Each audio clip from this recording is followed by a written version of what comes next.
Anna, you're beautiful today. And usually, what ugly, she laughed. This devil knew she was beautiful, and she took full advantage of it. Arthur had loved this girl since school. She was in a parallel class. He would see her in the hallway, and his soul would stop, but the only difference was that he could live without her then. Arthur lived with his parents in a big, beautiful house. Every day he was driven to school. Anna ended up in the same group with him. She didn't know anyone else there, so the conversation started by itself. Arthur already knew that he wouldn't miss this chance. A gift from fate. What was there in this girl besides her beauty? She was not like everyone else. She said smart things, argued. She stood up for a classmate and complained to the principal when she thought that she was rude and vain and gave the guy a bad grade. She was not indifferent. Do you need it more than anyone else? The guys in her class asked her. Yes, I need it more than anyone else. And if she did something, she did it without a drop of doubt and had no intention of proving anything to anyone. It was as if fate accidentally forced Arthur to see Anna at precisely those moments when she was different from the others. And the older guys would say behind her back that she was strange, that she danced like a prostitute, and then line up to see her off. When Arthur started courting Anna, she was still dating a guy from school. How are things with him? Not moving towards marriage yet? He asked as a friend. It's moving towards us breaking up. He doesn't pay any attention to me. He's always with his friends. He stopped calling. Maybe he has another woman. What do you think? What signs should there be? Well, as a man, you should know. Arthur scratched his head. I don't know. Go to his place without an invitation. In the evening, be curious. He had suggested this in the hope that she would find her boyfriend with another woman, break up with him, and he would console her. But when have our expectations ever been met? He was with some guys yesterday. They were drinking in one of their rooms, said Anna. She seemed upset by this. Did you want to find him? Have you fallen out of love with him? Asked Arthur. I don't know. It was evening. They were chatting at the threshold of her dorm. He felt that there was a chance, and he had waited too long. I want you to know that I will support you as a friend if you break up with him. He kissed her on the cheek. Just as a friend? Asked Anna, and kissed him on the lips. This kiss was interrupted only by the dorm employee who was on duty. She came out and reminded him that soon the doors would be locked from the inside. I have to go, she said, smiling. She left, and he was still unable to say anything. At that moment, Cupid shot him with his third arrow, making him fall in love with her completely. Arthur barely slept that night. Seeing her near the dorm, the next day he came up to her and kissed her on the lips. She kissed him back. Everyone around gasped. Arthur's friends, her girlfriends, her boyfriend, who was standing 5 meters away with a bouquet of red roses, gasped. So that's it? He hit Arthur, threw the flowers, said that it was over between them and left. Anna helped Arthur get up. Forgive me, he said. It's you who forgive me. I should have decided this issue myself. It just happened that way. I didn't know he would come. From that day on, Arthur and Anna started dating. They drowned in their feelings, forgetting about everything in the world. 6 months passed like that. Anna lived in the dorm. Only her mother was waiting for her at home. Her father died in prison when the girl was very little. He got there because of stupidity, got involved with a rich and influential man, fought with him, and he put him in jail. But only for a year. And right before his release, a misfortune happened. Anna didn't know the details.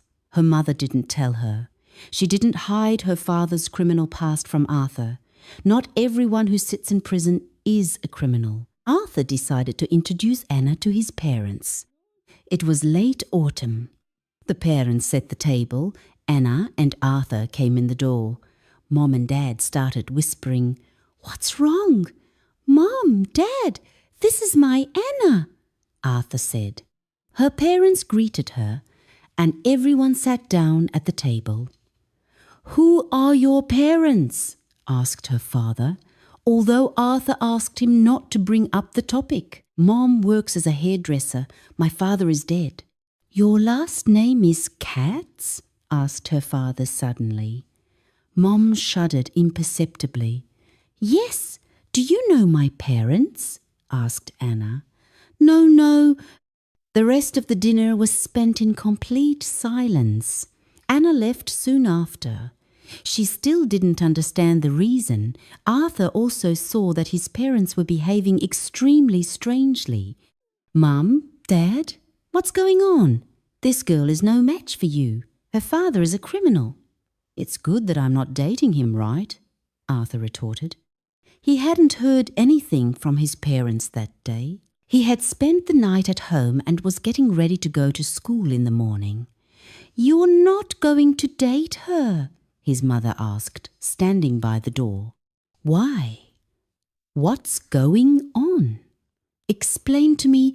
After all, I love this girl and I'm going to marry her. If necessary, I'll leave home. Is that clear to you? Will you talk or not?" Arthur yelled at his parents for the first time. His father and mother stood in front of him, hiding their eyes. His father sighed heavily. "Let's go. Let's sit down at the table." Mother poured tea, which no one drank. Clara's husband, Anna's mother, was a repulsive person, unpleasant. "I became friends with her when he was imprisoned," Arthur's mother began to tell. "She cried for a year, missed him. She loved him very much. Anna was just a baby, and you too. On the day he was released, we came together to meet him. We went inside, Clara went away, filled out some papers, and he ended up in the same room with me. He started shouting that he was getting out, started dancing, and then he hugged me. He was just fooling around, and I didn't like the touch of a man who was being released from prison. He was sweaty, sticky, and I pushed him. He hit his head hard. The doctors arrived, but it was too late. It was too late right away. It was an accident." Mother looked down. "Anna's mother tried to sue your mother," Father said. "It was an accident.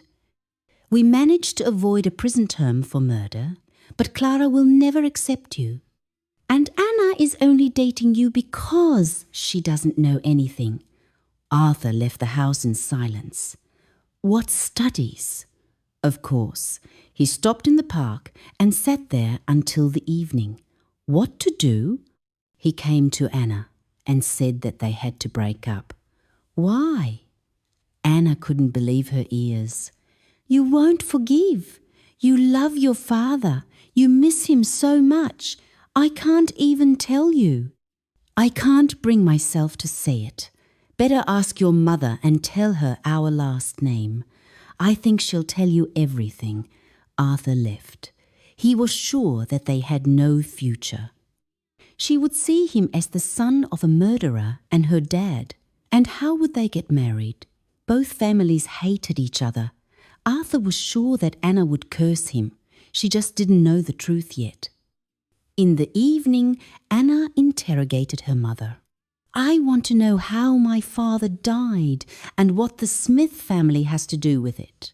Arthur Smith is my boyfriend. I told you about him." "And Smith? And you're dating him?" "Yes." "What's the matter? Did my father do something? He went to prison for that too, right?" Anna asked. Number your Arthur's mother killed your father, do you understand? And escaped punishment thanks to her husband's influential relatives. Clara told her daughter the story from her side. Anna was crying. What to do? She called Arthur. Yes, yes, he answered. You don't want to see me any more, do you? She asked, wiping away her tears. I think you don't want to see me, but it's not our fault. I love you, and I love you. Goodbye, Anna. He hung up, and she didn't call again. A month passed. He missed her terribly, and she did not come to class or show up at the dorm. Anna and her mother were at home. Could you forgive Arthur's family? After all, it was an accident. Years have passed. No, answered Clara, chopping onions. What if I told you that I'm pregnant with Arthur's child?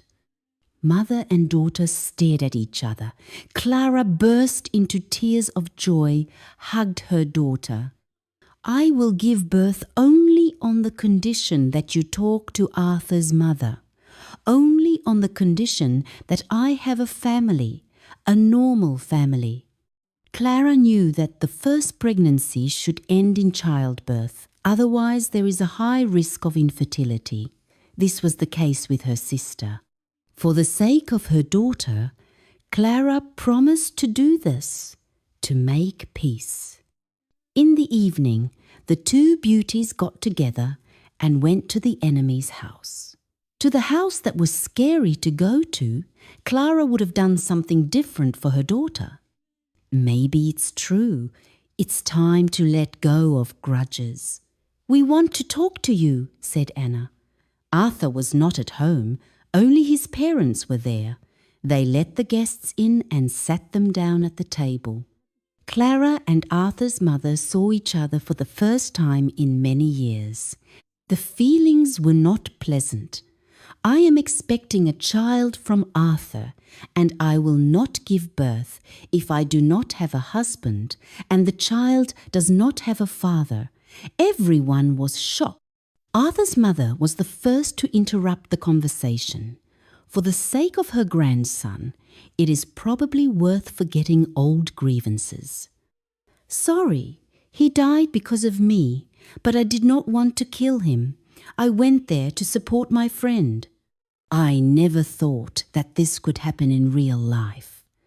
Clara accepted her apologies. Arthur's father quietly led Anna out of the kitchen. Let them talk. They have a long-standing conflict. Have you decided to reconcile them? I think you can do it. Come, I'll treat you to an apple. You need vitamins now. Arthur's father and Anna sat outside for about an hour. Soon the women made up and called everyone to the table. At that moment, Arthur came in. Oh, we completely forgot to tell him, laughed the father. Anna, what's going on here, God? You're going to be a father, and I came to make peace with everyone. Arthur was happy. He went home thinking that he hadn't seen her for 34 days and 23 hours, but the counter had reset. Arthur and Anna had a lavish wedding, and Arthur's mother began to come to the grave of Anna's father to cleanse her soul. For many years the stone had been lying on her like a heavy weight. Now it was melting day by day.